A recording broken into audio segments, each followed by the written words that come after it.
Hello there and welcome to the Hashpower Academy. My name is Jake Scanlon. I'm the lead educator here at the Academy, and this is a place for you to learn anything and everything to do with Bitcoin and its underlying network of technologies and commodities.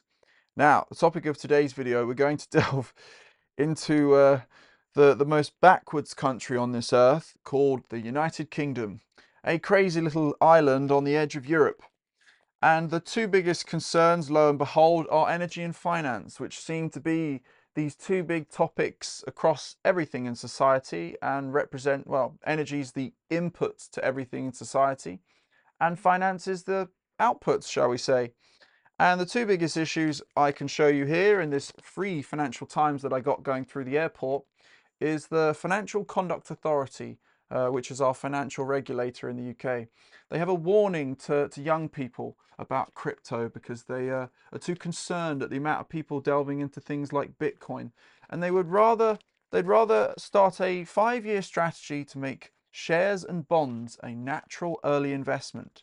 Because who wants to take risk and invest in owning a global monetary network based on energy and expanding across the planet, a planetary energy currency, versus hand your money to the British government, which have the stupidly large debt burdens, an aged population, lack of productivity, and all their young people and millionaires are leaving. Yeah, I don't think earning interest on declining, collapsing currency is of interest to me. Thank you very much. And then the second issue of the day being that lack of investment in energy infrastructure. Heathrow, which is the largest airport I think in Europe in terms of how busy it is, they shut down for a whole day because they had a single point failure depending on one local substation, which is essentially the national electrical grid, converting it down to the local energy level. And the substation essentially had a fire and it shut down the airport, and they needed to depend on, oh, it's not very net zero, but they needed to depend on diesel generators, I believe, to keep running the critical systems. And well, energy and finance, it just seems like the two key biggest issues. And guess what? Bitcoin is a system that interconnects the two and creates a circular economy between energy and finance. Yeah, I'm not happy about the state of the UK. I don't see much prosperity here in the things that I want to build, work on, and talk about, such as Bitcoin, its underlying network. And that, well, the key things that I can offer to anyone that's a decision maker here in the UK or to anywhere in the world for that matter is, what is Bitcoin? It's a currency system, a unit of account on a database, the blockchain. But that blockchain is unique in the fact that it has a cost to produce in energy. The only thing that adds more blocks to the chain is energy through compute power. And this chain of commodities and technologies, from energy to finance, they offer so many other different things and benefits to a country. For example, the UK has this massive push into net zero. Net zero being the approach to reduce the carbon output of a nation to zero. But everything's made of carbon. Hating carbon is hating yourself, because everything's made of carbon. It's absurd. It's plant food. And at the same time, these sorts of policies cost more because it's not a financial choice. It's a potential scientific theory going decades into the future. The other concern there is, it's same with the monetary issue, is that scientists that talk about net zero, they get their funding. But if you talk in what science is opening up the palette to sort of push towards the truth. If you say anything of critique about net zero, or well, the scientists just don't get as much funding. I'd be interested to see the funding rates of scientists based on their perspectives on that thing. But the overall gist here is that net zero creates instability on our electrical grids, because when the sun's shining, you get power. When it's not, you don't.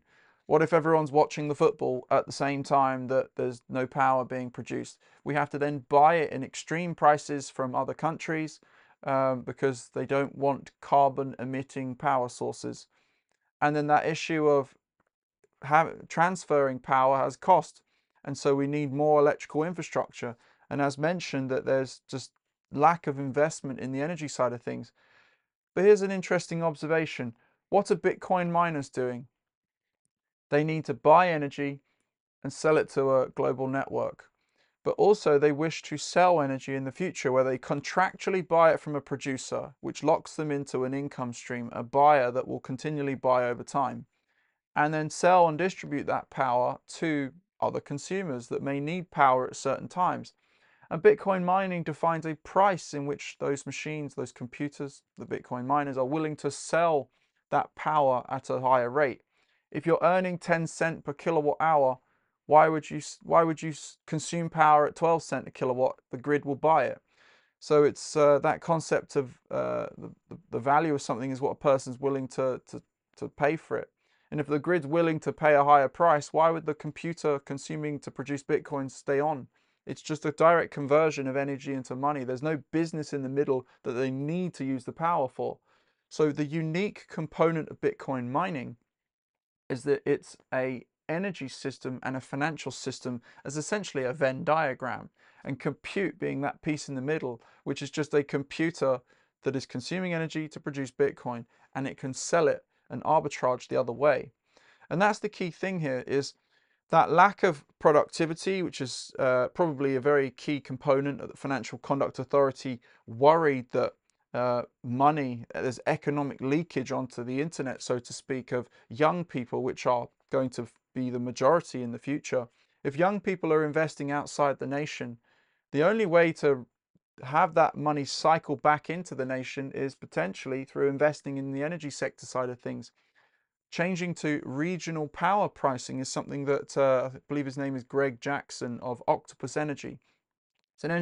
It's an energy company here that they are, they're advocating that instead of having one national price of energy, which is set at the highest cost producer, to have regional power pricing, which is natural, normal, efficient.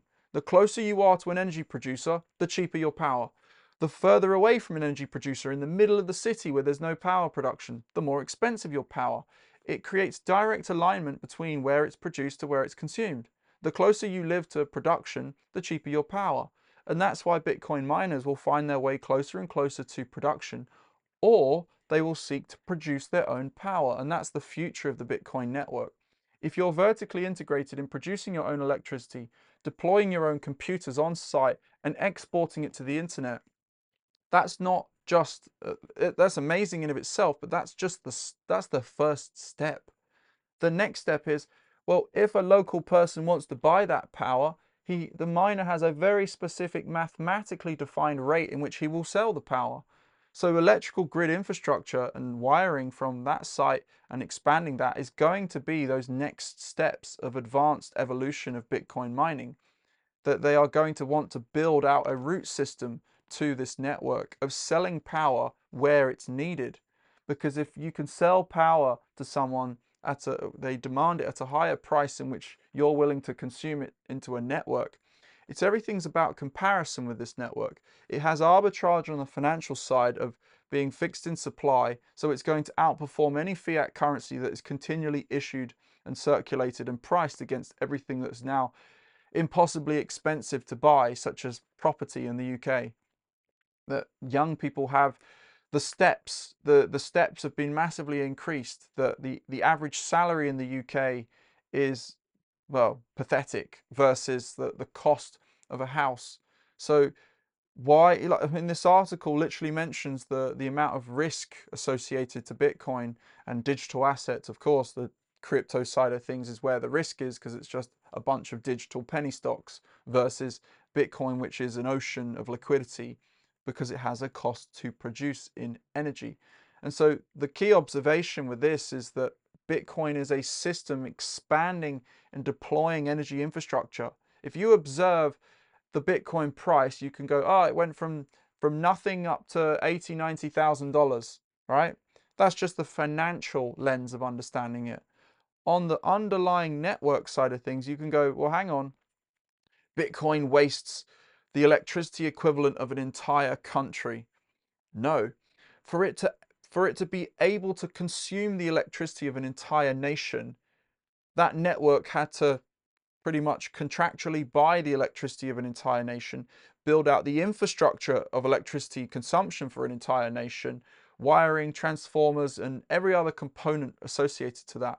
That Bitcoin is a network of a decentralized state, essentially, decentralized in the fact that it's all a coordination system to produce compute, to produce Bitcoin, and it's deployed across the planet, and it's still working to today, and it uses the energy equivalent of an entire nation.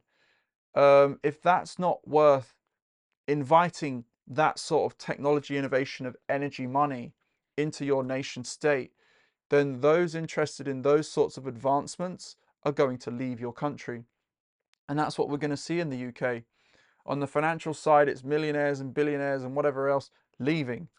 On anyone young with half a brain to do with technology and seeing trends, macro trends of technology, AI, and societal changes, shall we say, they're just going to leave. They're going to find prosperity in a global, wireless, borderless world, and it's going to move them away from the UK at this present moment. Ooh, right. I think that's the end of the video, I believe. This is more of a sort of sit and talk sort of video. I hope this was an interesting sort of different approach video. Hope you enjoyed. See you next time. Bye-bye.